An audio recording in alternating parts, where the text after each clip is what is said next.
Hi, planning to shift to freelancing po. More details po for data entry. I am currently CSR pero stress na. Tensya po.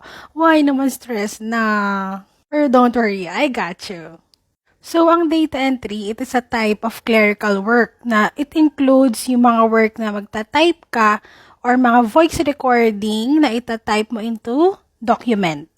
Ang mga data entry clerks, they work in different industries. Pwedeng sa healthcare, pwede rin sa finance, pwede rin sa retail at transportation. So, data entry is an industry whereas the employee is mag-a-add, magba-verify at mag-e-edit ng data and then ilalagay sa electronic data. So, maybe you're thinking, bakit kailangan nila ng data entry sa company, di ba?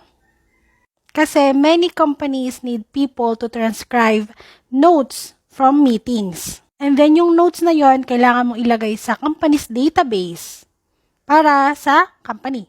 So data entry is perfect for beginners. And the way to succeed as a data entry, first you need to improve your language skills. And specifically your English language skills. So dito dapat maalam kang mag-prepare ng notes, magbasa ng notes, and even write and proofread your notes at a high level. And then number 2, dapat you become a better typist. So to practice yourself, punta ka lang sa Word mo or sa Google Docs, type anything that you want. Kasi pinapractice mo dito typing speed. And continue practicing until you can type 35 words per minute.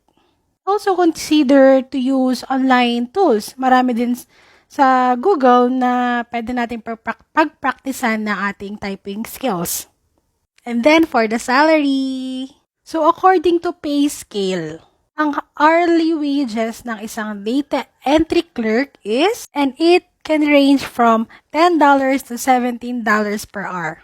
And for the most skilled and experienced candidates, pwede siyang umabot ng more than $17. But on the average, the pay can be $12. It's not bad, di ba? So imagine if you're working 8 hours per day and ang average na sahod mo is $12. So ikaw na mag-multiply. $12 times 8. Tapos tatay po sa 50, di ba? Goods na. And sana nasagot ko yung tanong niya. And kung may questions pa kayo, comment lang kayo and then follow for more.